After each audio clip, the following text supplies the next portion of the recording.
আজি গৌৰৱ গগৈয়ে প্ৰেছ কনফাৰেন্সত এটা বহুত ডাঙৰ কথা ক'লে। তেওঁ ক'লে যে 16 তাৰিখে মই লাহোৰত গৈ তক্ষশিলা চাবৰ কাৰণে অনুমতি বিচাৰিলোঁ।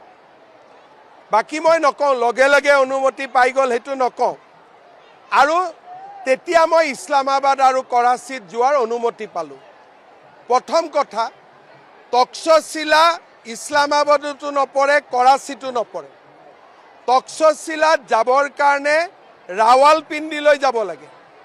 আৰু তক্ষশিলাত যাবৰ কাৰণে তক্ষশিলাৰ ভিছা ল'ব লাগে। গৌৰৱ গগৈৰ ভিছাত ষ্টাম্প আছে লাহোৰ, কৰাচী আৰু ইছলামাবাদ।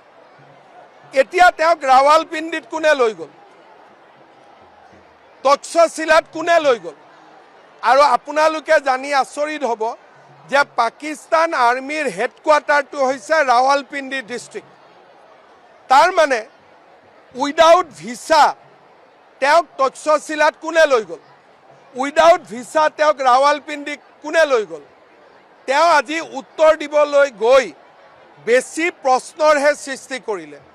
যোৱাকালি মই ডাইৰেক্ট অভিযোগ কৰা নাছিলোঁ, কিন্তু আজি যেতিয়া মোক ক'লে যে তক্ষশিলালৈ মই গৈছিলোঁ উইদাউট ভিছা, তক্ষশিলা ক'ত? ৰাৱালপিণ্ডি।